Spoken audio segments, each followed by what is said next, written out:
Buenas, mi nombre es Gaby Colalma Bello y le estaré haciendo una pincelada de lo que fue la novela contemporánea a principios del siglo XX, sus características, algunos de sus autores, la novela regionalista.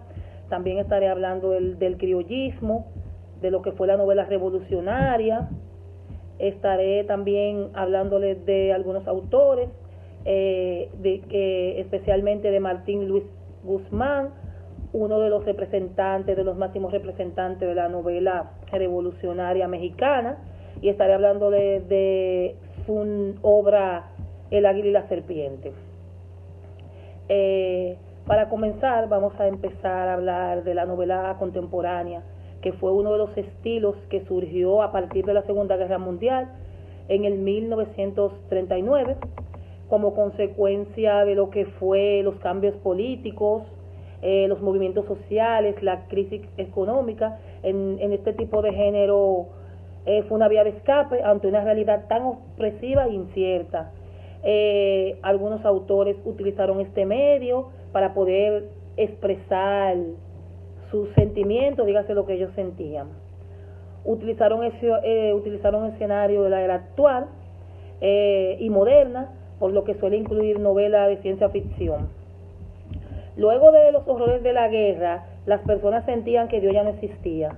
Entonces, por eso, la población llevaba una vida sin sentido, y a través de este movimiento que surgió, las novelas contemporáneas, los escritores fueron haciendo escrito y buscando un frente hacia la realidad.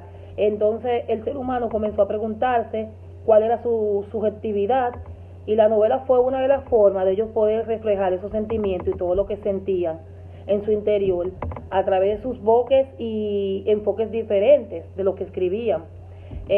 Algunas de las características de esta novela fue que, por haber surgido en un contexto de guerra y levantamientos populares, se desencadenaron grandes represiones sociales.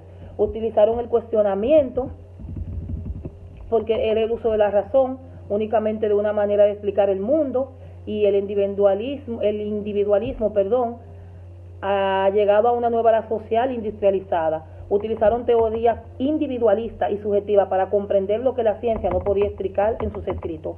Ponían un énfasis en la subjetividad del individuo y buscaban en su interior, apelando a las emociones más profundas que sentían cada uno. Utilizaban las tramas relacionadas con los conflictos que se vivían en la sociedad del ser humano, la angustia que cada uno de ellos sentía por eso, y la angustia existencial del ser humano posmoderno, entre otras. También en esos años, a principios de los años, 20, del siglo XX, surgió la que fue la novela regionalista, que fue una de las más importantes y significativas de la literatura, pues en ella se narran con sentimientos los paisajes culturales, los personajes y los males que aquejaban a determinada población. En la novela regionalista se expresan todas aquellas dificultades por las que a diario debe pasar el ser humano para subsistir en el mundo que habitan.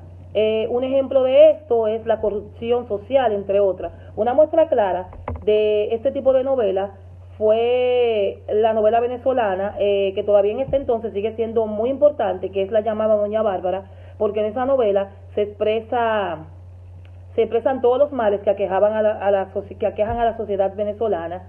Y en esa novela, como vuelvo y digo, se expresan los sentimientos y las dificultades que vive cada persona para subsistir en el mundo.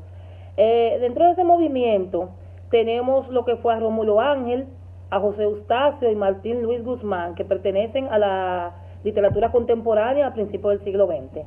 Otra de las corrientes es el criollismo, que también se puede conocer como el criollismo literario o la literatura criollista. Esto fue un movimiento influenciado por la creciente independencia de las naciones americanas bajo el dominio español, se caracterizó por las consecuencias de obras épicas y funcionales, de lucha contra los embates de la naturaleza o con otros sistemas jerárquicos, intentando plasmar la realidad y establecer bases de la sociedad en aquella época.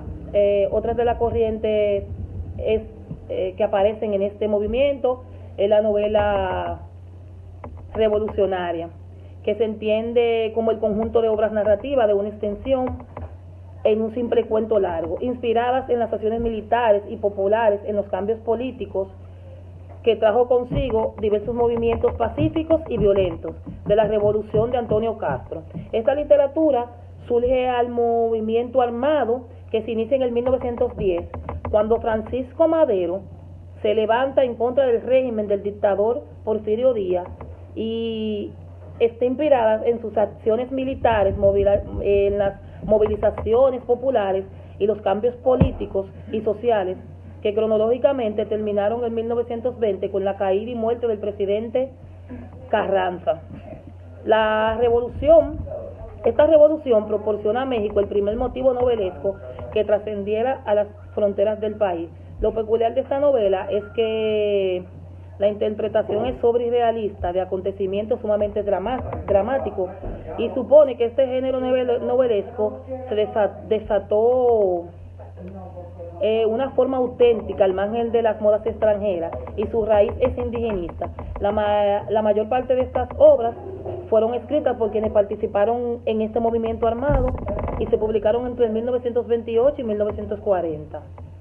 Estas novelas nos ofrecen en aquella época otras de la corriente que aparecen en este movimiento es la novela revolucionaria, que se entiende como el conjunto de obras narrativas de una extensión en un simple cuento largo, inspiradas en las acciones militares y populares en los cambios políticos que trajo consigo diversos movimientos pacíficos y violentos de la revolución de Antonio Castro. Esta literatura surge al movimiento armado que se inicia en el 1910, cuando Francisco Madero se levanta en contra del régimen del dictador Porfirio Díaz y está inspirada en sus acciones militares, en las movilizaciones populares y los cambios políticos y sociales que cronológicamente terminaron en 1920 con la caída y muerte del presidente Carranza. Esta revolución proporciona a México el primer motivo novelesco que trascendiera a las fronteras del país. Lo peculiar de esta novela es que la interpretación es sobria y realista de acontecimientos sumamente dramáticos y supone que este género novelesco se desató una forma auténtica al margen de las modas extranjeras y su raíz es indigenista. La mayor parte de estas obras fueron escritas por quienes participaron en este movimiento armado y se publicaron entre 1928 y 1940. Estas novelas nos ofrecen muchos cuadros de enfoque optimista y esperanzador. ¿Por qué digo esperanzador? Porque llega a un escepticismo de moral, a una angustia de una propia generación que no llegó a realizar los ideales que sucedió en dicha revolución. Le voy a estar hablando un poco de quién fue Martín Luis Guzmán Franco. Martín Luis Guzmán Franco nació el 6 de octubre del 1887. Fue un escritor y periodista diplomático que se le consideró, junto a Mariano Azueta y Campobello, pionero de la novela revolucionaria, un género inspirado en las experiencias de la Revolución Mexicana en el 1910, lo cual observó siguiendo las tropas general de Francisco Villa. Estudió Derecho en la Ciudad de México y en el 1914 se unió a las tropas Francisco Villa, con quien trabajó cerca. Tras ser encarcelado en 1914, se fue como exiliado a España y en 1915 publicó en Madrid La Querella de México, su primer libro. En ese libro se exponen todas las irregularidades que existían en dicho país. También dirigió la revista Tiempo, fundada en el 1942, murió el 22 de diciembre del 1976. Una de sus novelas más reconocidas es El Águila y la Serpiente, que es una novela de la Revolución Mexicana, claro está, y fue escrita en el 1928. La novela es autobiográfica y se centra en los acontecimientos surgidos entre 1913 y 1915 de la Revolución Mexicana y en las experiencias de Guzmán durante el periodo. El Águila y la Serpiente alude a la armonía, a la vida que se recurre en el margen y dentro de la etapa del conflicto que se vivía en ese entonces, que donde se habla de los campesinos, de los indígenas y mestizos, etcétera.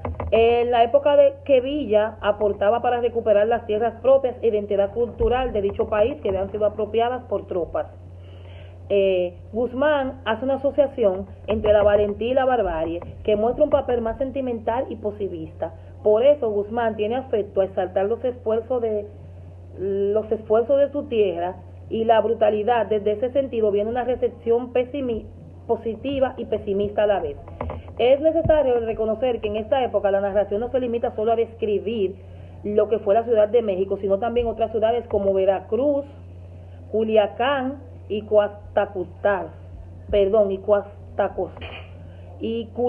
Culiacán, además de las abundantes imágenes y la inmensa extensión del territorio nacional, sobre todo los estados del norte, es de lo que se habla en la obra.